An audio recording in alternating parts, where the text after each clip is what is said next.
Boa noite, senhora, boa noite, senhor.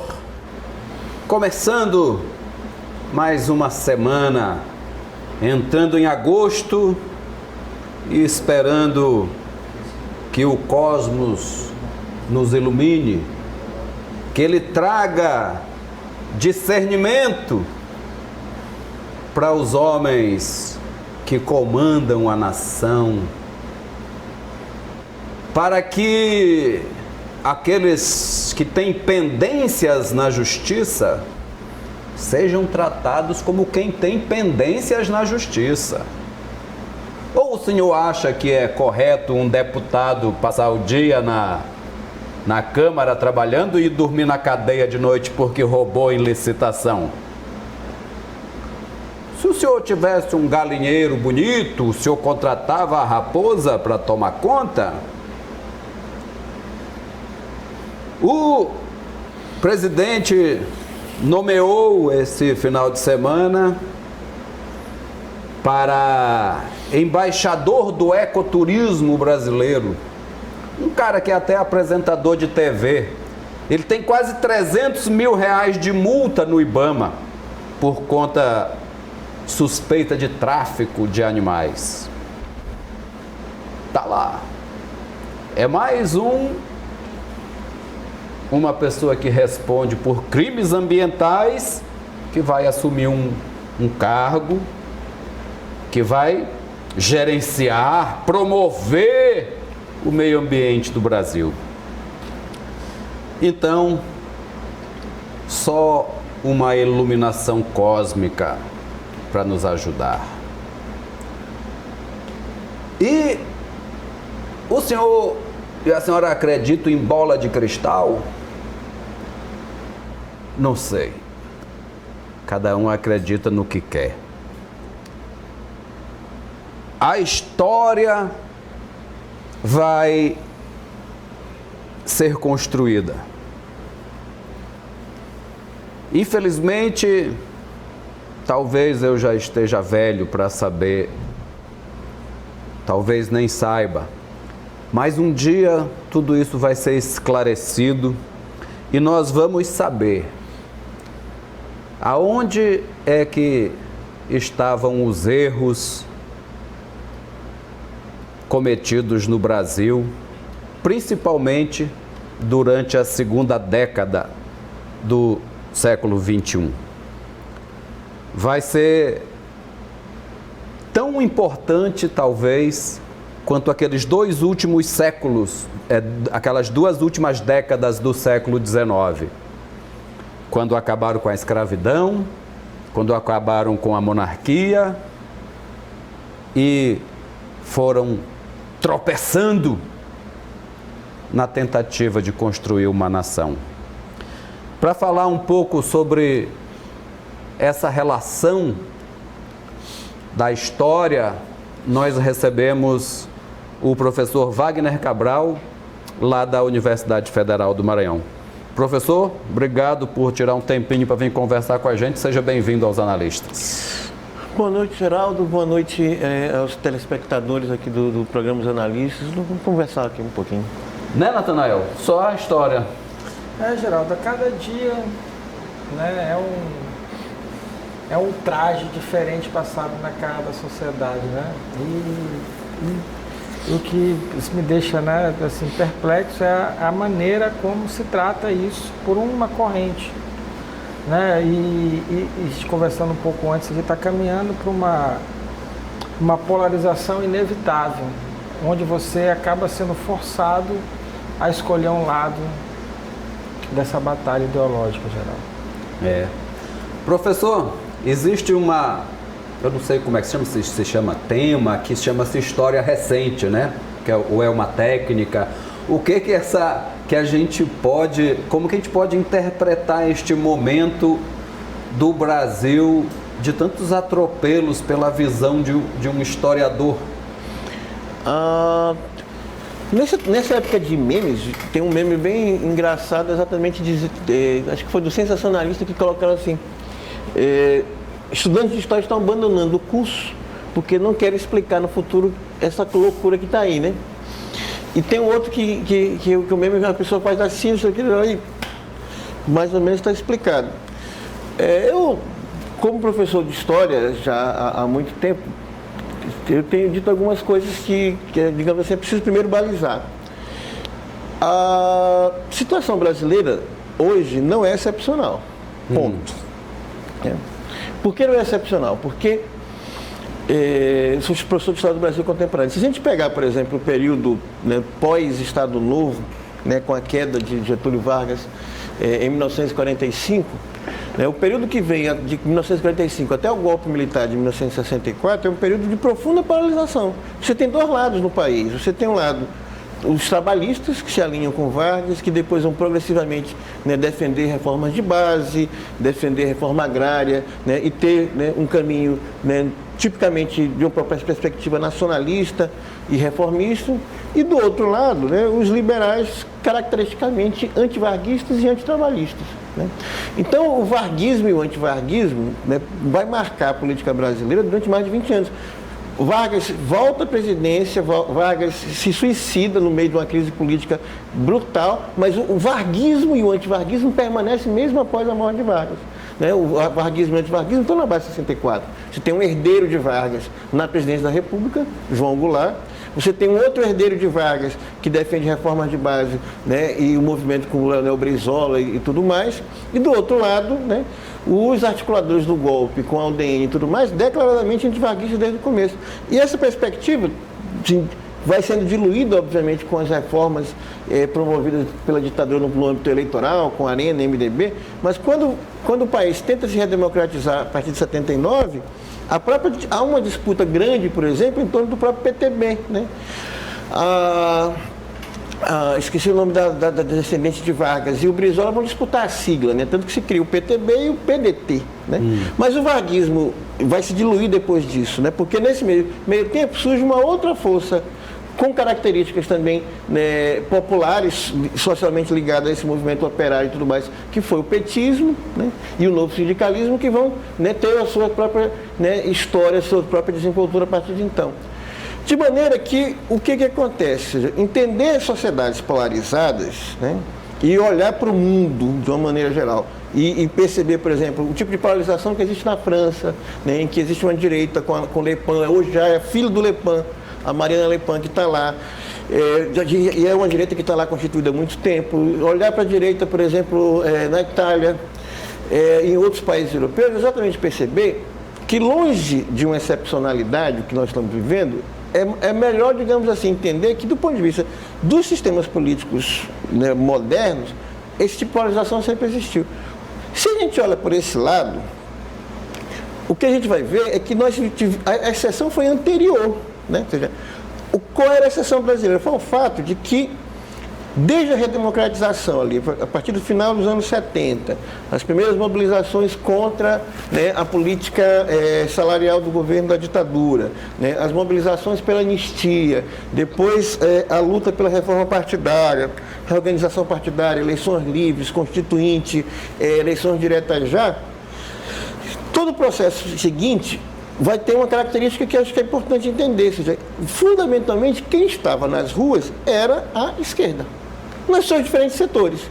Isso que é a esquerda mais radical, a esquerda mais moderada, mas fundamentalmente a esquerda. Né? Então, esse predomínio da esquerda na rua foi rompido. Né? Eu acho que é o primeiro elemento para entender a conjuntura atual. Ou seja, começa a ser rompido a partir ali das manifestações de 2013, né? Quando, né, o setor da direita percebe que é possível também participar daqueles movimentos, mais do que isso, capitanear para si, né, uma parcela, né, daquela energia daquela insatisfação social que se expressou nas manifestações de 2013. Quando isso acontece, né, e você cria a criação do MBL, de outros movimentos de direita e tudo mais, você tem essa ruptura, de maneira que, pensando com muita calma e sem muita paixão, é preciso entender que essa polarização veio para ficar. Primeiro. E segundo, nós não precisamos morrer por conta dessa polarização.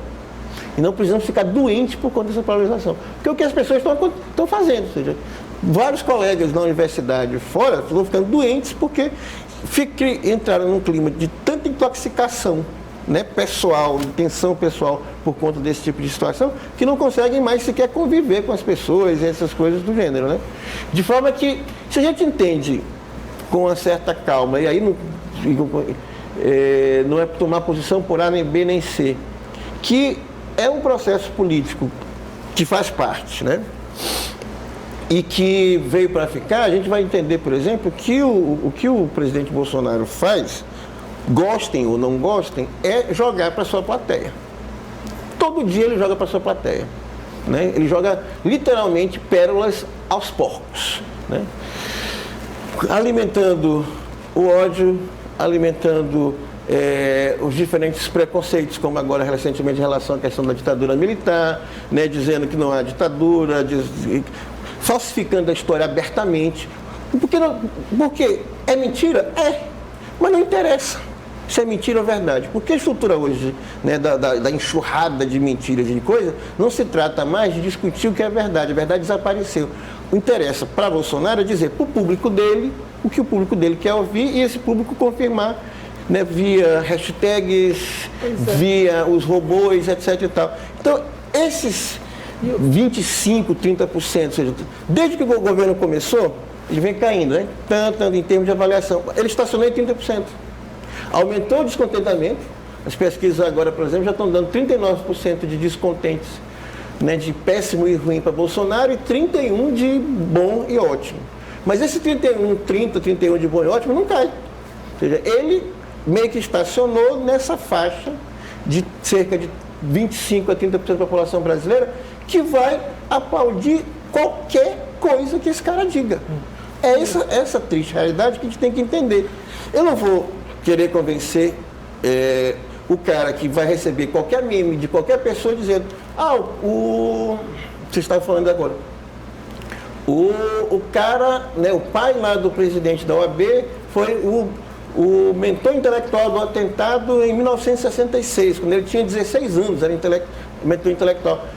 A todo meme, a toda mentira que eu quiser rebater, né, e tudo mais, vão surgir 2, 3, 4, 5, que é impossível, né, exatamente diante dessa enxurrada. Por isso que o termo que foi cunhado para pensar esse tipo de estratégia midiática, que surge primeiro inicialmente na Rússia com Putin, depois Trump vai utilizar, que tem sido utilizada pela direita mundialmente, né, ou seja, firehosing, ou seja, a mangueira de mentiras, a enxurrada de fake news, é exatamente ela ser de uma tal velocidade, de uma tal continuidade, que é incapaz das pessoas raciocinarem. Então você vai simplesmente escolher naquela multidão de informações, aquelas informações que referendam a sua posição.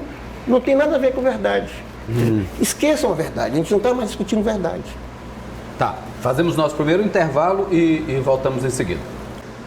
Voltamos com os analistas. Hoje recebemos o professor da Universidade Federal do Maranhão, professor Wagner Cabral. Natanael, você está faiscando fogo para falar? Não, eu acho que, entendendo um pouco o que o professor falou, né, e a constatação histórica, e eu acrescento um pouco mais, Geraldo, porque assim, o Brasil sempre copiou esses modelos depois que eles aconteciam. Então, assim, esse modelo, essa revolta das bases trabalhadoras, lá plantada lá pelo próprio Getúlio, aquela coisa do Estado Novo vir, né, muito ali do que aconteceu no Estado Novo, lá na Revolução Russa, depois também a primeira base de bandeira do nazismo, a coisa dos trabalhadores, né, alemães contra os judeus, aquela coisa toda, e passou um hiato, como o professor falou, e o hiato justamente no governo ali, pós-democratização, né, ali estava se arrumando, pós-ditadura, estava se arrumando ali com o Collor de Mello, depois ali caiu, acho que era muito frágil, teve um impeachment lá, entrou o Itamar Franco, deu uma acalmada, veio o Fernando Henrique, que era um cara liberal, mas também um sociólogo. Então, assim, o Brasil meio que ficou nesses 20 anos aí, viu quando entrou o Lula, o temor na época, o comunismo ia voltar, que seria aquela coisa, e o Lula surpreendeu com um discurso mais político, né, que agregou todo mundo e ficou esquecido isso. Durante muito tempo, quase não discutia esquerda ou direita no país, Geraldo. Né? Então, assim, veio uma necessidade agora de um discurso que, porque o país estava acomodado, então foi precisado despertar. E despertou, como o professor falou, né, pontualmente, perfeitamente, foi em 2013, onde assim, que toda a temática revolucionária, que era sempre, né, direcionada à esquerda, né, aquela coisa das mobilizações sociais, veio no momento de um governo que estava à esquerda no poder. Né? Veio aquela coisa empoderada, como se fosse o Brasil falando. Aí rapidamente, né, começaram a dar cara, dar plástica, dar um verde amarelo, tirar o vermelho dali, vendo sou o Brasil, aquela coisa todinha, como veio historicamente se repetindo através dos anos. O discurso ele sempre foi moldado para agradar a população, mas é um regime autoritário, né? Porque aí a gente acaba vendo assim, a minha preocupação, professor, não é das pessoas escolherem ali a polarização ou não, esquerda ou direita, né? Acho que até na enxurrada de mentiras que virou a fake news, mas sim quando avança contra as instituições querendo mudar de fato a história. Isso é a minha preocupação, porque quando fica no campo ali do grupo de WhatsApp, da discussão política, dali, mas quando vem por medidas de um governo para mudar, né, o campo teórico, né, e revalidar a história, eu vejo com bastante temeridade, Geraldo. Professor, esse período que nós temos ali do final do varguismo, lá em 45, que o senhor lembrou desses 20 anos até culminar com o golpe militar em 64, aí o senhor faz a comparação com esse momento de agora. Esse período ali, pessoalmente, para mim, assim, eu estudei pouco, confesso, esse período. Até o Vargas eu tenho boa leitura. Esse período ali, por algum motivo, eu não estudei isso. Aí você faz essa comparação sua, me parece otimista, professor. Quando você, né, Natanael? Quando você diz, não, já passamos por isso, então passaremos de novo. Não é otimismo. Análise histórica não tem nada a ver com otimismo. Análise histórica é por constatação. É que não é novidade. Mas qual é a novidade? Qual é a nossa novidade histórica? É a novidade histórica da ruptura de um consenso geral que existia das esquerdas nas ruas, que agora foi quebrado e que retoma um processo de polarização que existia antes, né? No pré-64, entre direita e esquerda, entre varguismo e antivarguismo, que agora, nas nossas circunstâncias, virou lulismo e antilulismo. Né? O antilulismo é muito maior do que Bolsonaro. Né? O antilulismo é muito maior do que foi, né, a trajetória de Bolsonaro. Lembremos, por exemplo, que Bolsonaro, há um ano da eleição, ele tinha apenas 20% de indicação de voto. Era significativo, né? Mas era apenas 20%. Ele foi eleito com 55,7% dos votos, salvo engano meu, né? Quase 58 milhões de votos, 55% dos votos. Ou seja, esse crescimento se deu por conta de uma dinâmica de campanha, a famosa história da facada, enfim, você tem toda uma dinâmica que todo mundo conhece. Ou seja, e fundamentalmente esse crescimento se deu, né, em cima da polarização, né, com a candidatura do PT, no caso, a manutenção da candidatura de Lula, depois a substituição de Lula por Haddad, e essa polarização aqui. Ou seja, a definição com quem você no final das contas vai ficar, com a coisa do petismo e tudo mais. E aí, outro elemento crucial para entender a conjuntura. Todos esses processos históricos que a gente está falando aqui, muito especialmente que está falando de Vargas e tudo mais, significou, em alguma medida, o quê? Mobilidade social. Né? A mobilidade social no Brasil é uma espécie de tabu do ponto de vista das elites. Né? Ou seja, do ponto de vista das elites, o negro tem que ficar no seu lugar, o pobre tem que ficar no seu lugar. Né? Então, cada um no seu quadrado, literalmente, essa expressão. Quando você tem mobilidade social ascendente, em que pobres, em que negros, né, podem, por exemplo, frequentar a universidade, política de andar de avião, andar de avião, você vai ver uma classe média começar a se revoltar das maiores formas possíveis. E a expressão desse descontentamento da classe média se deu via, né, não... de um lado, o acirramento desse preconceito, que a gente vai aparecer das diferentes formas, mas também via a identificação. E aí, entrar, né, com a questão da Lava Jato, com a identificação do PT como o partido da corrupção. Né? O PT estava envolvido com corrupção, fato. Né? As provas contra Lula até hoje não me convenceram. Para mim, Lula é um preso político. E aí, agora, essas conversas do Intercept, do Telegram de Moro, de Dallagnol, para mim são claramente, né, indicativos de que houve, né, uma conspiração dentro do judiciário, né, para prender Luiz Inácio Lula da Silva e impedi-lo de ser candidato a presidente da República. Isso garante a vitória de Bolsonaro e Moro é recompensado se tornando ministro de Estado. Isso para mim está muito claro. Está claro. Agora, o PT envolvido com atos de corrupção, isso ficou provado, né? Não Lula, né? Não dessas formas, da forma como foi acusado. Então isso acabou já fazendo com que essa classe média convergisse, né, para esse bolsonarismo, para esse antilulismo, e acabasse, né, criando as condições políticas para a eleição de Bolsonaro no ano passado, né? Ou seja, e aí vem o ponto crucial, ou seja, Bolsonaro foi eleito pelo antes, né? E ele não tem projeto, nunca apresentou projeto para o país, né? O que rigorosamente eles estão fazendo é, de um lado, essa política de fake news e de enxurrada funciona como uma espécie de boi de piranha, né? Todo dia, toda semana, ele tem que colocar alguma coisa, porque desvia a atenção de toda a mídia para aquela coisa lá, né? É a questão da ditadura, é a questão, sei lá, do quê, blá, blá, blá, blá. Enquanto isso, por exemplo, o país já liberou quase 200 agrotóxicos para... 192 agrotóxicos. Vai ser o país mundial dos agrotóxicos. Tu acabaste de comentar no início do programa, né, a indicação de outro cara para ser, aspas, embaixador de desmatamento. O caso do INPE, um caso muito sério, ou seja, o país aumenta o desmatamento, a agência que pesquisa é uma agência séria, com pesquisadores sérios, que diz, olha, está tendo desmatamento. O governo, para negar o desmatamento, em vez de fazer alguma política para efetivamente diminuir o desmatamento, demite o cara do instituto, ou seja, você nega a ciência, nega o conhecimento como base de tudo, ou seja, não é acaso que dentro desse bloco tem um pessoal que acredita que a Terra é plana, né? Ou seja, pura e simplesmente toda a ciência é desqualificada, a universidade pública é desqualificada, a área de humanos é desqualificada, ou seja, é o anti-intelectualismo crasso, né? Outro dia eu me lembrei de um autor, um poeta do final do século XIX, chamado Gonzaga Duque, pouco conhecido. E Gonzaga Duque era crítico literário, e ele escreve meio que uma biografia dessa geração literária ali, do que seria chamado de pré-modernismo e tudo mais. E o título do livro dele é Mocidade Morta.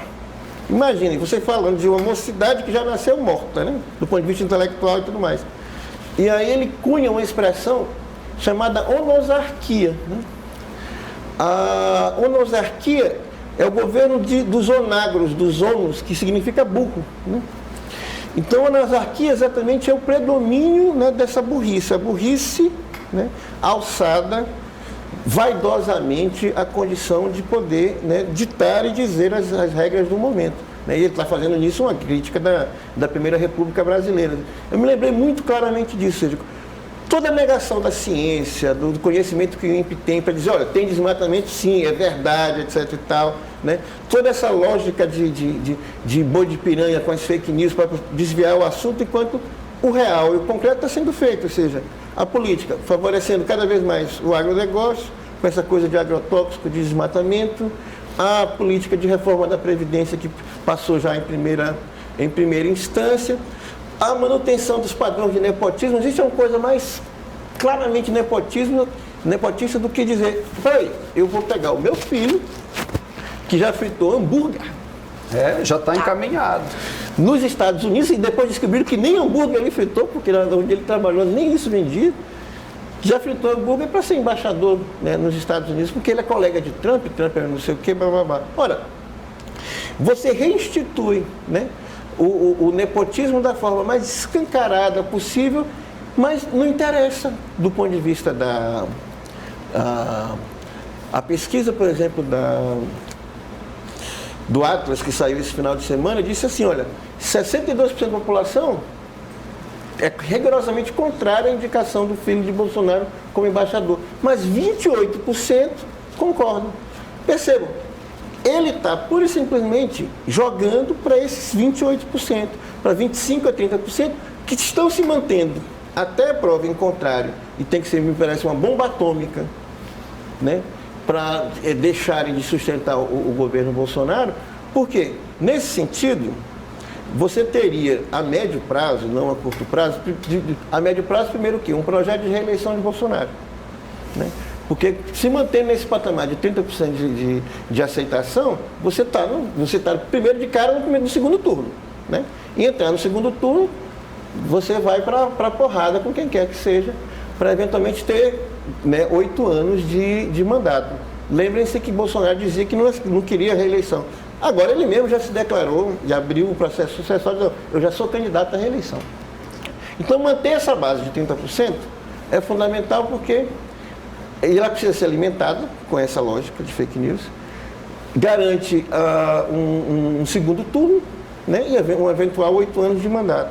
E por seu turno, ou seja, se você pensar a médio prazo, sustenta essa polarização, como eu falei, ou seja, você pode ter uma polarização lulismo e direita no Brasil, né, ou PT e um partido de Bolsonaro, pode ser o PSL ou qualquer outro partido que ele dê, enfim, né, em termos desses dois agrupamentos, como definidora da política brasileira nos próximos 20 a 30 anos. Né? Ruim. Será que vai sobrar algum Brasil? É uma loucura, é um cenário. Vai sobrar o Brasil depois disso?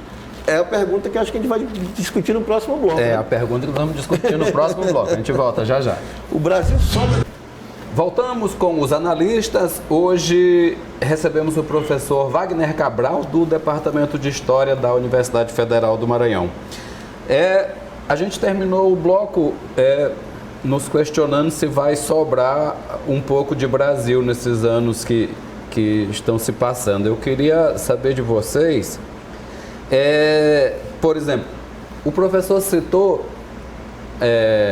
como é que ele falou, um golpe bolado pelo judiciário, uma coisa assim que o professor falou, para tirar Lula do negócio. Mas me parece que não incluía a eleição de Bolsonaro nesse negócio, talvez de Alckmin, de qualquer um, menos Bolsonaro, que na época me parecia tão possível quanto o cabo Daciolo. Mas ele acabou entrando justamente, como o professor ressaltou, por representar o antilulismo. Mas o presidente já tem demonstrado, na minha opinião, um despreparo para ocupar um cargo que cuida de um dos maiores PIBs do mundo, né? Nós estamos ali em 15º, 16º lugar, é muita coisa para você administrar. E ele tem essas tiradas, né, Natanael, falando essas coisas, essa bobagem que ele falou do pai do presidente da OAB, esse despreparo. Vamos começar contigo aqui, que está falando pouco hoje. Tu acha que isso aí pode gerar um preço altíssimo para a gente pagar no médio prazo? Geraldo, eu acho assim, acho que a curto prazo já começa, porque como o professor falou, e é notório isso, a gente até já falou de uma outra maneira aqui, é um processo de emburrecimento da população. E essa população, imagina o cara assim, às vezes está nem por vontade não. Eu acho que é se aproveitar de uma situação, porque assim, tem um trabalhador no meio disso tudo, que ele não tem tempo, nem força mais física ou mental, para chegar em casa depois de uma jornada de 8 horas de trabalho e 3 horas de transporte, chegar em casa e ler um livro, se aprofundar, estudar. Não, ele já quer receber tudo mastigado. É isso que a galera se aproveita para disparar esses conteúdos. E eu cito um exemplo aqui, Geraldo, de uma pessoa que é amiga minha e tal, num grupo, né, falando da discussão da indicação do Flávio Bolsonaro como ministro, o professor estava como embaixador. Eduardo Bolsonaro. Eduardo como embaixador dos Estados Unidos. Aí, quando não acreditava, primeira discussão que não acreditava que o presidente ia fazer, estava só no campo da especulação. Mas quando veio a fala do presidente falando isso, né, aí essa pessoa respondeu, mas se fosse o filho do Lula, podia. Eu lembro dessa discussão. A discussão não está nem no campo do fato, é do imaginário que permeou, né, até o onisciente coletivo, Geraldo, nessa criminalização do PT. Para mim, claro, como você falou, também já discutiu isso, foi uma coisa orquestrada, mas não contava com o Bolsonaro no meio da curva, né? E para mim, né, começa até com a Globo, naquela coisa da Lava Jato, aquela série lá da novela lá que coloca o empreiteiro, que tem um caso com a Paola Oliveira, né, que é a cara do Marcelo Odebrecht. Então, assim, com certeza já tinha recebido todo o dossiê, sabia todas as ramificações daquilo tudo, e se construiu um discurso de mudar o Brasil. E o Moro ali, no meio da curva ali, Geraldo, para mim foi o seguinte, o ponto-chave foi vazar aquela delação do Palocci, quando o Haddad viu o melhor momento da campanha de crescimento. Aí saiu a delação do Palocci, né? E ele foi cobrar a fatura depois, mostrava que estava engajado. Porque eu acho que no plano de ninguém não era ter o louco do Bolsonaro presidente, mas o Geraldo Alckmin ali, que é uma coisa mais moderada, né? O país se acomodava ali. Que seria o Juscelino Kubitschek do período que o professor falou. O meu medo é que o Bolsonaro seja o Jânio Quadros da vez, hein, professor? Esses ciclos... Alguém já comentou que o Brasil tem uma espécie de ciclo de eleição de candidatos com discurso anticorrupção, né? Já comentaram aqui, inclusive. Jânio, Collor e agora Bolsonaro. Mas é preciso entender, por exemplo, que Bolsonaro tem uma marca distintiva. Porque Bolsonaro, antes de qualquer outra coisa, ele vai sustentar na sua base inicial em cima do quê? Do discurso do medo e da insegurança pública. Né? Não é por acaso que ele começou com o discurso de armas e tudo mais, tudo mais. Por exemplo, eu me lembro que um ano antes da eleição, em outubro de 2017, né, eu dei uma entrevista para o Observatório de Políticas Públicas da Universidade e nós comentávamos exatamente isso. Olha, as pesquisas no âmbito da segurança pública indicavam claramente uma propensão autoritária da população em função do medo generalizado em facções criminosas. Cada vez agora foi o quê? No Pará, né? 52 mortos no Pará, 16 decapitados, etc e tal. Pedrinhas, Amazonas, Rio Grande do Norte, enfim, essa situação, né, generalizada de crise da segurança pública que fez com que um setor crescente da população apoiasse as teses autoritárias, né? E Bolsonaro encarnava isso, aqueles 20% inicial dele tinham a ver exatamente com isso, com essa questão, né? E ele expressava, em alguma medida, o antilulismo, o antipetismo e tudo mais. Foi a dinâmica da campanha e a inviabilização de outros candidatos de centro, né, para encarnar o antilulismo, que acabou fazendo com que todas essas, digamos, tendências contraditórias entre si convergissem em torno de Bolsonaro, né?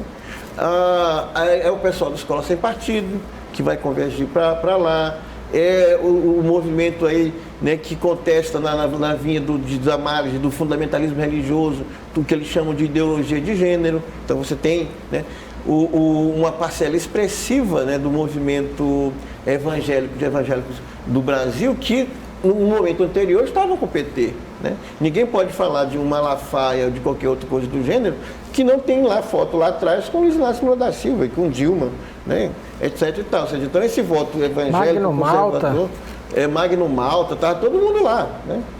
Por que eles mudam de uma coisa para outra e de repente enxergam um demônio no petismo? Aí tem a ver com oportunismo político, uma série de outras questões que tem a ver com a mudança da conjuntura. Mas o fato é que eles não eram necessariamente Bolsonaro, né? De maneira que é desse conjunto meio que contraditório, né? E vem aí o Lava Jato, ou seja, não me parece, pelas próprias inclinações pessoais já demonstradas, por exemplo, por Moro, Dallagnol e tudo mais, que ele tivesse qualquer aproximação direta com Bolsonaro, né? A tendência deles era claramente tucana, PSDB, Alckmin, né? Foram as contingências... Amiguinho do Aécio, boa lembrança. Foram as contingências, né? Ou seja, ninguém consegue dominar o processo histórico. Uma vez que você destampou... digamos, o ódio, né? A lógica do ódio, e temperou essa lógica do ódio como centro a questão do petismo, né? Ou seja, o antipetismo se torna a grande tônica da eleição, porque foi a grande tônica da eleição, ninguém sabe o que vai dar, porque quem conseguiu incorporar foi Bolsonaro. Da mesma forma, você pode também, reversamente, olhar para o PT e para a estratégia eleitoral do PT como uma estratégia completamente equivocada, né? A manutenção, por exemplo, de Lula até o último momento como candidato em 2018, do meu ponto de vista, foi um erro, né, grosseiro, porque alimentou exatamente aquilo, né, que era o centro da questão, ou seja, uma estratégia, digamos, mais moderada do PT, no sentido, por exemplo, de formação de uma candidatura mais ao centro, com o Ciro e tudo mais, seria uma outra trajetória, o país seria outro hoje, me parece. Mas não foi, né? Mas por quê? Porque também, do ponto de vista do PT, você centralizou tudo em torno da figura do Lula. Ou seja, qualquer coisa no PT, você tem que ter a unção de Lula. Se tornou também, ele, à sua maneira, né, um partido de... com toda a sua diversidade, com todo o respeito que eu tenho a muitos militantes do PT, mas a imensa maioria do PT virou vigorosamente lulista, né? Vamos continuar nossa análise brincando de bloqueio ou compartilha.